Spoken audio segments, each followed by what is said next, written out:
So we're entering the last quarter of the year, of the calendar year. And I always think it's this time of year. I mean, I'm in Australia, so it's summer, which feels very weird being English. It's meant to be getting darker and colder, and instead it's getting lighter and brighter and warmer, and there's beaches, and it's all lovely. I'm definitely not complaining. But what tends to happen is that we're in October. We head, Halloween happens at the end of October, and then it's full-blown Christmas everywhere in the shops, and everyone's talking about it. And even now, people are talking around when is the next drinks and what's happening and what networking things are on. And so it can soon feel like the next 3 months are just going to be party and beers and catch-ups, and we can't really do too much.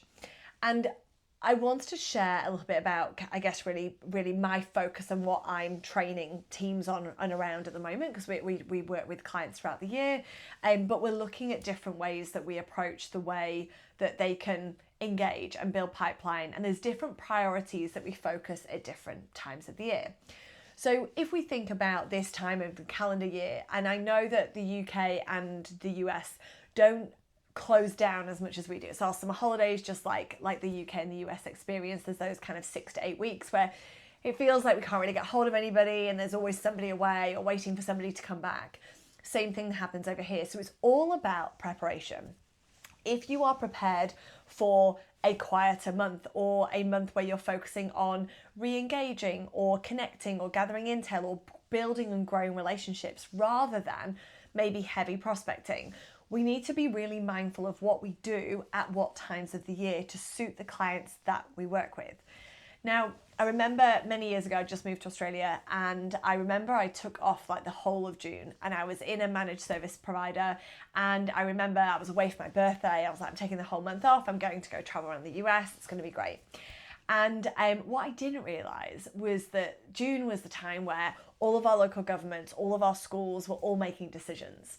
And what I found was that I was away, but I was still on my emails. I was still having to check in on things. And that's really annoying, because it's hard enough as it is to take a break and chuck on an out of office.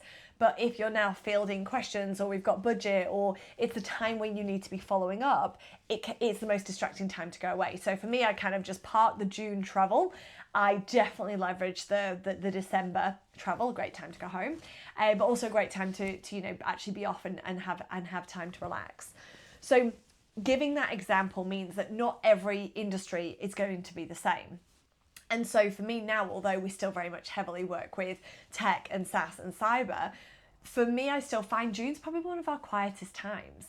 It's a time that I can take some time off, as well as towards it, that Christmas break as well. So I know those two bits are really great. I also know Easter is great, especially we've got Anzac Day over here. So, there's a couple of extra days that we can take.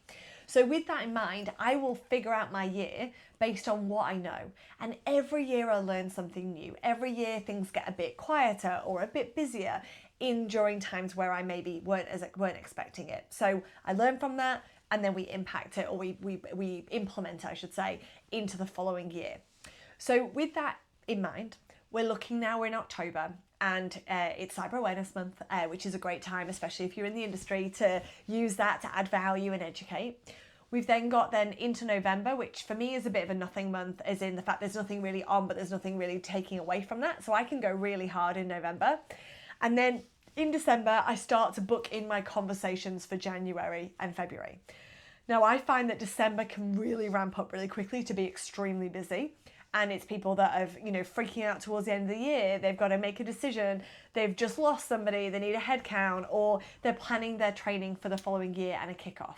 So for us, it's very much around listening to what our clients want and need, when they want to make these decisions by, and then being able to support them.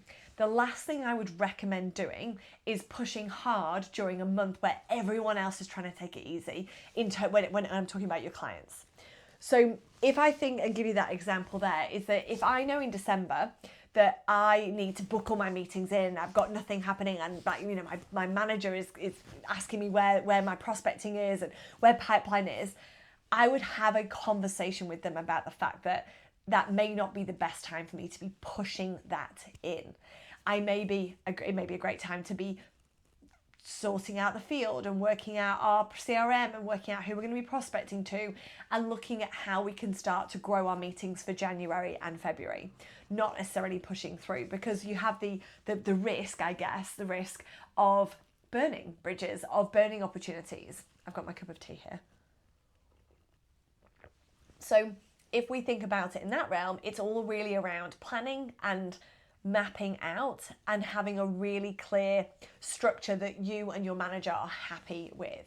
So again, I hear a lot at this time of year where it's like, I've got to fill the pipeline, I've got to close some deals. Depending on the type of business that you're in, it may not be the best time to be doing that. It may not be a time that people are going to be closing deals. It may be a time that people are exploring. That is up to you to figure out. That's up to you to plan and to learn and to listen and then make a decision on. A few weeks ago, I did Q&A with on one of the podcast episodes, and it was around, somebody had asked me about how do I handle if my manager is asking me a question about bringing deals forward, how do I handle that? And so for me, it's all going to be around communication, but it is around foresight and planning. So let's say we are into October and you can kind of be doing whatever you want. So I would be doing a bit of mapping, a bit of accounting, a bit of accountability from what am I doing? What does my productivity need to look like? And who am I going after?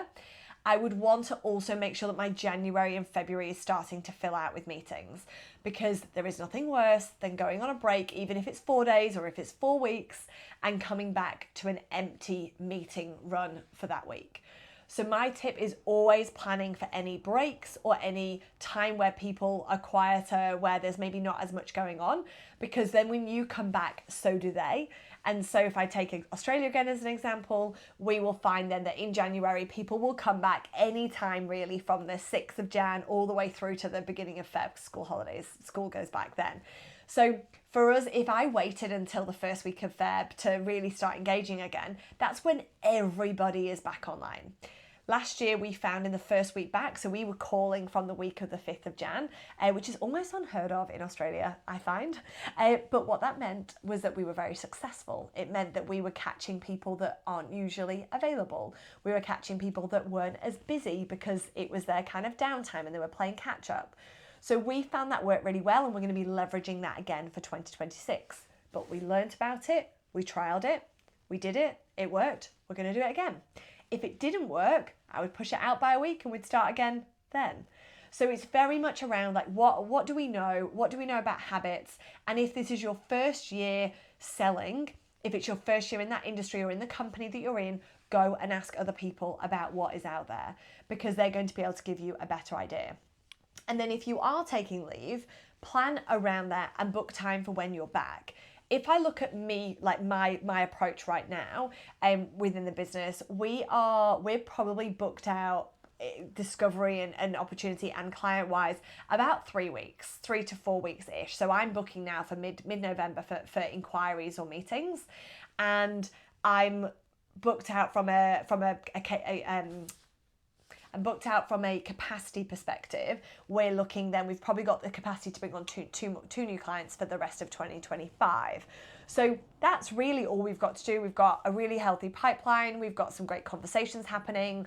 We've got some great new clients on board. So we feel pretty chill. I don't know if that's the right word, whether I should be saying that, but we're feeling pretty, we're happy with everything. It's all working, and we have a plan. So in terms of hiring, we're looking at January, and then we'll start looking at onboarding them in the right time frame, because we know in December it's more of a trickier time from that prospecting space. However, we keep doing it because you never know when people are going to answer. You never know what weeks are going to be busier than others, and you may just catch that person. Same thing goes for if we try them at 8 a.m. in the morning, or if we try them at 6 p.m, we may catch them driving to work. And we know that once people are driving to work, they are in a car and they're often stuck in traffic, and we may get an extra 20 minutes with them. So for me, that's a perfect time to try. But it's all about understanding and making a plan and then implementing it. So as we enter this last quarter, as I've said, focus on what you know is going to work for you. Focus on what you know is going to impact your clients and your prospects. Know that if the push feels pushy, look at January. look at February. Look at invite them out for a beer, invite them to your Christmas party. I had this conversation earlier today. You know, if you've got a Christmas party happening where you're inviting all your clients, could you bring 5 new prospects? Imagine the impact they would have from learning and speaking to your ideal prospects. So there's ways that we can still engage, but it's all about understanding your market, understanding the time of year, and leveraging to that. So whatever industry you're in, whatever stage you're in, whatever country you're in, you can find a way that's going to have an impact for you, your business, your pipeline, your revenue, and set yourself up for success. The last thing we want to do is come into the new year with nothing. We want to plan out our quarters. That does not mean that in October we're kind of hanging up our hat and not worrying about it. We're absolutely considering it. You're going to be listening to this end of October. I think this one will be going out. So if we look to the end of the quarter, it doesn't mean we're hanging our hat up. It doesn't mean that we're not necessarily considering what else we could be closing. Absolutely focus on what you could be closing, but you should already know what's going to be closed. And so one of the things we talked about previously is around resetting your quarter. And this time of year is a great time of year to do it because often we can feel that big push towards December, but it's not necessarily new things that we're trying to bring in and close at the same time. Again, depending on your industry and your sales cycle, if we're looking at it from that perspective, now's the time to start flipping it. Because often what happens is that we run ragged towards the end of the quarter and then we start the first quarter like knackered, you know, trying to come back, trying to kind of regain what was meant to be going on. So in that realm, think about how could you end this quarter feeling refreshed? How can you set yourself up for success next quarter? And how can you use the time of year to find a reason to engage in a meaningful way?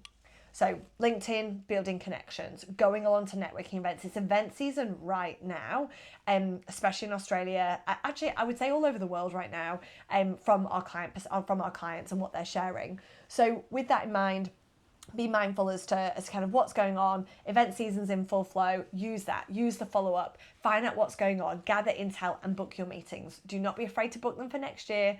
Focus on what you can close out this year based on what you already know. Like I said, you should already have that planned out. There may be some surprises, both good and bad, but if you can forecast and start planning for January, as well as keeping an eye on this quarter and leveraging what you know works, you can start to map out. So right now you should know what's happening in 2026. You should know what weeks are going to be quieter than others, what weeks you need to push, what weeks you need to pull back.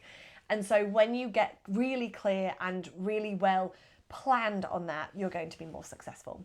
So with that, I hope you have a very strong finish to your quarter, and I hope that you get to have some fun as well for this Christmas period that's coming up.